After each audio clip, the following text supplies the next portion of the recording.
Hello friends, welcome back to my channel. তোমরা সবাই কেমন আছো? আশা করছি যে যেখানে আছো ভালো আছো, সুস্থ আছো।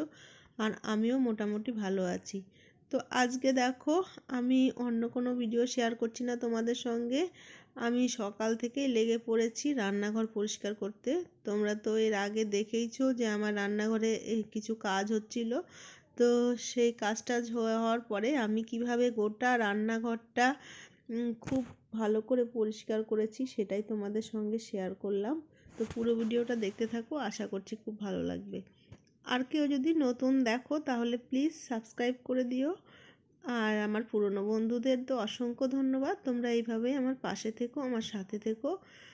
তো দেখতে থাকো পুরো ভিডিওটা, আশা করছি খুব ভালো লাগবে। তো দেখো, আমি সম্পূর্ণ ঘরটা প্রথমে ঝাড় দিয়ে নিচ্ছি, কারণ পাথরের কাজ হয়েছে তো সেই জন্য দেখো কত ধুলো বেরিয়েছে। মানে পাথর কাটলে যে একটা ধুলো বেরোয়, তো সেটাই বেরিয়েছে। তো সেই জন্য আমি প্রথমে গোটা ঘরটাকে ঝাড় দিয়ে দিচ্ছি। আর চিমনিটা তো ওই পাশে ছিল, তো আমি এই পাশে নিয়ে এসেছি। তো সেই জন্য দেখো চিমনির মধ্যেও পুরো ধুলো ভর্তি হয়ে গেছে। তো আমি কি করেছি দেখো, প্রথমে একটু কেরাসিন তেল দিয়ে চিমনিগুলো পরিষ্কার করে নিলাম।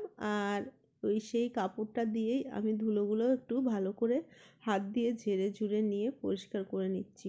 আর কেরাসিন কিন্তু সাংঘাতিক জিনিস, যে কোনো জিনিস খুব সহজেই পরিষ্কার হয়ে যায়। বিশেষ করে এই রান্নাঘরের জিনিসগুলো তো কেরাসিন দিয়েই পরিষ্কার হয় খুব ভালো। সেই জন্য আমি কেরাসিন দিয়েই প্রথমে খুব ভালো করে মুছে নিচ্ছি। তো এই যে দেখো পাথরটা লাগানো হয়েছে, এইখানে কিন্তু একদম ফাঁকা ছিল। এইখানে আমার হবসটা ছিল। তো হবস বসাতে তো পাথর কেটেই বসাতে হয়, তো পাথর কেটেই বসিয়েছিলাম প্রথমে। তো এখন এখানটায় এমনি ওভেনটা বসাবো, তো সেই জন্য আমি এখানটায় পাথর দিয়ে সুন্দর করে লাগিয়ে নিলাম। তো পাথরটা তো গ্যাসের মানে ওভেনের নিচেই থাকবে, সেই জন্য অন্য কালারটাই লাগিয়েছি। যেই কালারটা আমার পুরো রান্নাঘর সেই কালারটা পাইনি, তো সেটাই লাগিয়েছি। আর এখন দেখো, আমি এই যে লাইটের সুইচগুলো পরিষ্কার করছি, এগুলোও কেমন তেল তেলে হয়ে গেছে। এগুলো না কদিন পর পরই পরিষ্কার করতে হয়, না হলে কিন্তু তেল তেলে হয়ে যায়, ভালো লাগে না। আর এই যে দেখো, আমি প্লেটটার মধ্যে একটু কেরাসিন নিয়ে নিয়েছি। আর খুব ভালো করে আগে এগুলো একটু ঘষে ঘষে পরিষ্কার করে নিচ্ছি। আর দেখো, এই যে এই টাইলসগুলো একটু সাদা সাদা, তো সেই জন্য হালকা একটু তেলতেলা হলেই কিন্তু বোঝা যায়। তো আমি তো সবসময় প্রায় মুছতেই থাকি, কিন্তু এখন যেহেতু কাজ হয়েছে তো সেই জন্য ধুলো দিয়ে গোটা বাড়িটা, মানে পাথরের যে ধুলো বেরোয় সেটা দিয়ে গোটা বাড়িটা ভর্তি হয়ে গেছে, মানে এই রুমটা বিশেষ করে। তো কি অবস্থা হয়েছে দেখো, আমি আবার ঝেড়ে নিচ্ছি আর কি। তো কোথায় কোথায় না ধুলোগুলো উড়ে গেছে বুঝতেই পারা যাচ্ছে না। তো এইগুলো আমি খুব ভালো করে পরিষ্কার করে নিচ্ছি। তো আগেও একবার ঝাড় দিয়ে নিলাম, আবার ঝাড় দিয়ে নিচ্ছি। এবারে দেখো, আমি বালতিতে করে জল নিয়ে নিয়েছি, উষ্ণ গরম জল, আর সার্ফ নিয়ে নিলাম অনেকটাই। আর নিয়ে নেবো এখন দেখো শ্যাম্পু। তো শ্যাম্পু দিয়ে কিন্তু খুব সুন্দর পরিষ্কার হয়। তো আমি এইসব তেল কাস্টা জাতীয় জিনিস কিন্তু এই শ্যাম্পু দিয়েই, মানে রান্নাঘরটার এমনি ঘরটারও আমি কিন্তু শ্যাম্পু দিয়ে পরিষ্কার করি। শ্যাম্পু দিয়ে কিন্তু টাইলস পাথর খুব সুন্দর পরিষ্কার হয়। আর এই যে দেখো, এইখানে কিন্তু আমি কসবাইটটা নিয়ে নিয়েছি। এখানে দেখো ওভেন, মানে আমার ওভেনটা তারপরে চিমনিটা এই দিকটায় আমি লাগিয়েছিলাম, তো সেই জন্য এইখানে একদম তেল তেলে হয়ে গেছে। আর সাদা তো সেই জন্য একদমই বাজে লাগছে দেখতে। তো আমি একটু ভালো করে সেই জন্য এই যে বাসন মাজার এই ছোবাটা দিয়ে ভালো করে আগে ঘষে নিচ্ছি। তো এটা দিয়ে ঘষে নিয়ে তারপরে যদি মোছা যায় তাহলে কিন্তু সম্পূর্ণ নোংরাটা উঠে যায়, তেল তেলে ভাবটা উঠে যায়। তো দেখো, আমি এইভাবে পরিষ্কার করে নিলাম। আর কতটা পরিষ্কার হয়ে গেছে, সম্পূর্ণ তেল কিন্তু উঠে গেছে। এবারে আমি আবার পরিষ্কার কাপড় দিয়ে মুছে নিচ্ছি। তো এইভাবে করেই আমি সম্পূর্ণ ঘরটা পরিষ্কার করে নেব। তো এই যে দেখো, এইগুলোও সব নোংরা হয়ে গেছে। তো এগুলো জিনিস না দূর থেকেই একদম সম্পূর্ণ বোঝা যায় যে কতটা নোংরা হয়েছে, কতটা পরিষ্কার আছে। সেই জন্য এইগুলো পরিষ্কার না করলে একদমই ভালো লাগে না দেখতে। তো আমি ধীরে ধীরে সবগুলোই মুছে নিচ্ছি।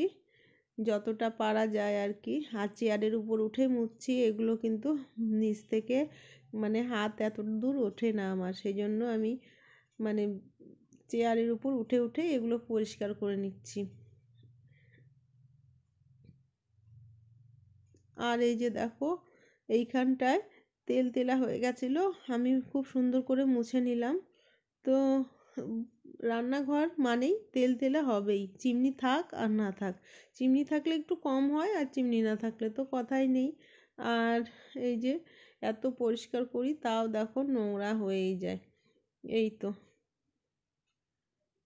তো এইখানটায় দেখো এবার ওই যে ফুটোটা করেছি ওভেন মানে গ্যাসটা উম, বের করার জন্য, গ্যাসের পাইপটা বের করার জন্য। আগে ওইদিকে ছিল, আর এই যে দেখো এর উপরে কি অবস্থা হয়েছে দেখেছো? একদম বলার মতো না অবস্থা। পুরো ঘরটা আমার একদম নোংরা হয়ে গেছে। অতটুকু কাজ করেছে, তাও তো পাথরটা নিচ থেকেই কেটে এনেছে, কিন্তু দেখো কি অবস্থা হয়েছে। পুরো ঘরটা একদম নোংরা হয়ে গেছে। আর এগুলো পরিষ্কার করতে প্রচুর টাইম লাগে। এগুলো দেখতে মনে হয় অল্প কাজ, কিন্তু পরিষ্কার করতে কিন্তু প্রচুর টাইম লাগে। তো আমি সকাল সকালেই আজকে রান্না বান্না সব সেরে নিয়েছি, আর সকালের খাবারও হয়ে গেছে। তো সব কিছু রেডি করে নিয়ে তারপরে আমি একদম লেগে পড়েছি কাজে, কারণ এই ঘরে কাজ করতে কিন্তু প্রচুর সময় লাগবে। আর আমি সেই জন্য ওই দিকটা সেরে নিয়ে তারপরে এদিকটা মানে চলে এসেছি। তো দেখো এই যে এইগুলো একদম ধুলোয় মানে ভরে গেছে।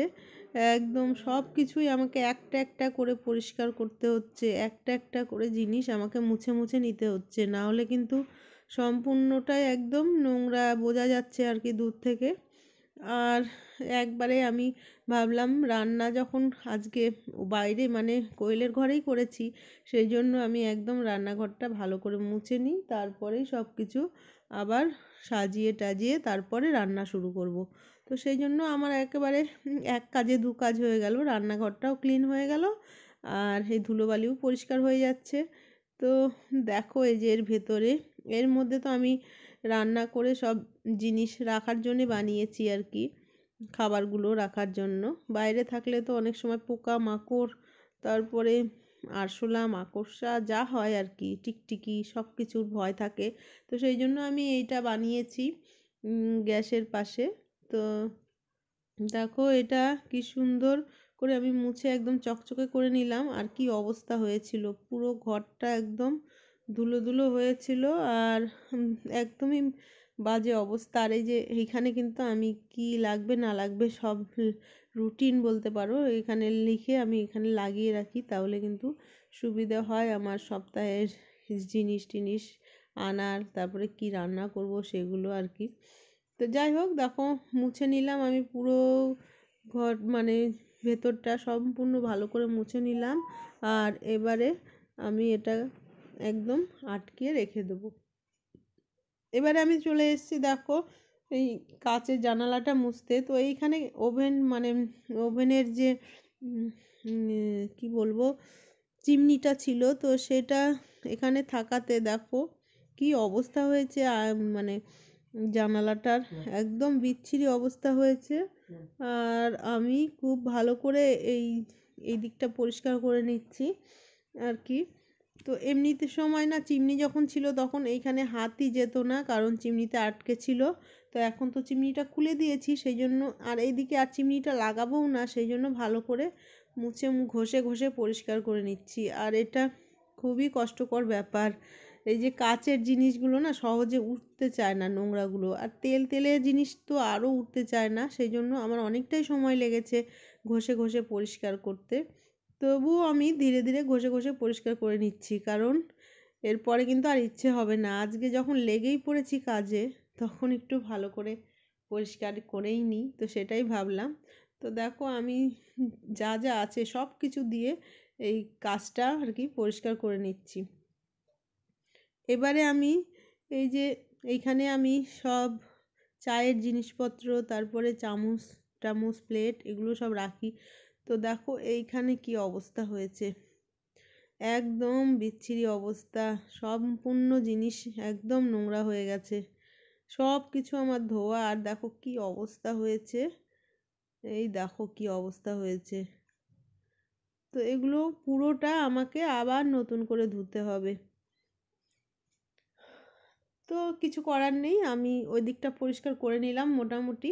আর এবারে বাসন টাসনগুলো সব ধুয়ে নেব। তো এই জায়গাটাও আমি খুব ভালো করে ক্লিন করে নিচ্ছি। আর এই যে বাসন মাজার যে ছোবাটা, এটা দিয়ে কিন্তু খুব ভালো পরিষ্কার হয় আর কি। তো এটা দিয়ে আগে আমি ভালো করে ঘষে পরিষ্কার করে নিচ্ছি, একদম চকচকে করে নিচ্ছি। তো দেখো এই এই সব জায়গাগুলো প্রায় প্রতি সপ্তাহেই কিন্তু একবার করে ডিপ ক্লিন করা হয় আর কি। তাও দেখো কীরকম অবস্থা, নোংরা জমেই যায়। আর যেহেতু এখানে কাজ হয়েছে সেই জন্য আরও বেশি নোংরাটা বসে গেছে আর কি, বোঝা যাচ্ছে। তো এমনি সময় যে প্রত্যেক সপ্তাহে যে আমি পরিষ্কার করি তখন কিন্তু এতটা নোংরা হয় না মানে। তো যাই হোক, প্রথমে আমি ভালো করে ঘষে পরিষ্কার করে নিলাম। আর এবারে আমি ভেজা কাপড় দিয়ে বেশ সুন্দর করে মুছে নিচ্ছি। আর ভালো করে এটাকে আবার ধুয়ে নিয়ে আবার করে মুছছি। তো সেই জন্য একদম ঝকঝকে তকতকে হয়ে যাচ্ছে জিনিসগুলো। আর খুব ভালো লাগছে পরিষ্কার করার পরে, যে ঘরবাড়িগুলো দেখতে লাগে না, মনও শান্তি লাগে আর দেখতেও সুন্দর লাগে। তো দেখো অনেকটাই পরিষ্কার হয়ে গেছে। তো এইভাবে করে আমি সম্পূর্ণ ঘরটা পরিষ্কার করে নিলাম। গোটা ঘরটা কিন্তু ঘষে মেজে একদম ঝকঝকে করে ফেললাম। আর এবারে দেখো আমি এই যে এইখানটায় আমি প্রতিদিনের যে এই যে কাপড়গুলো বেরোয় সেই কাপড়গুলো মেলে দিই। তো এবারে দেখো এই দিকটা পরিষ্কার করি, এই দিকটায়ও নোংরা চলে এসছে, ধুলোবালি চলে এসছে। তো সেই জন্য এই দিকটাও পরিষ্কার করে নিচ্ছি। তো সম্পূর্ণ ঘরটাই ক্লিন করে ভালো করে মুছে পরিষ্কার করে নিচ্ছি। আর এই দিকটা কিন্তু অতটা ঘষার পরিষ্কার মানে দরকার হলো না, সেই জন্য আমি এইভাবে করেই ঘষে নিলাম। আর এবারে দেখো জানলার গ্রিলগুলো বেশ সুন্দর করে আমি মেজে ঘষে নিচ্ছি। তো এখানে হাত যায় না, এখানে খুব অসুবিধে হয় হাত পৌঁছোতে। তো সেই জন্য আমি ওটা দিয়ে পরিষ্কার করলাম। আর ওটা কিন্তু আমি অনলাইন থেকে কিনেছি। এবারে আমি বাসনগুলো মেজে নিচ্ছি। তো বাসনগুলো দেখো সম্পূর্ণ বাসনগুলো আমি একবারে নিয়ে নিয়েছি। আর এগুলোকে আমি খুব ভালো করে মেজে একবারে এই রান্নাঘরে রেখে দেবো, তাহলে আমার সম্পূর্ণ কাজ কমপ্লিট হয়ে যাবে। তো পুরো ঘরটা আমার মোছা ধোয়া সম্পূর্ণ হয়ে গেছে। এবারে বাসনগুলো মাজলেই আমার মোটামুটি ঘরটা পরিষ্কার হয়ে যাবে। তো অনেকগুলো বাসনই নিয়েছি, মানে যতটা বাইরে থাকে সবগুলোই প্রায় নিয়েছি। আর যেগুলো ভেতরে থাকে ওগুলোও আমি মেজে নেবো এরপরে। তো দেখো বাসন মাজা হয়ে গেছে। আর বাসন মাজা হয়ে গেছে, এবারে আমি বাসনের ঝুড়িটা খুব ভালো করে ধুয়ে মেজে নিলাম। তো এগুলোর মধ্যেও ধুলো পড়েছিল, তো সেই জন্য এটাও মেজে নিলাম। তো এটার মধ্যে এখন বাসনগুলো আমি সব একে একে রেখে দেবো। আর ওদিকটা যে ঝুড়িটা রেখেছি সেটার মধ্যে বাসনগুলো রেখে দেবো, তাহলে আমার আজকের মতো কাজ কমপ্লিট হয়ে যাবে। তো দেখো আমার পুরো ঘরটা বেশ সুন্দর পরিষ্কার হয়ে গেছে।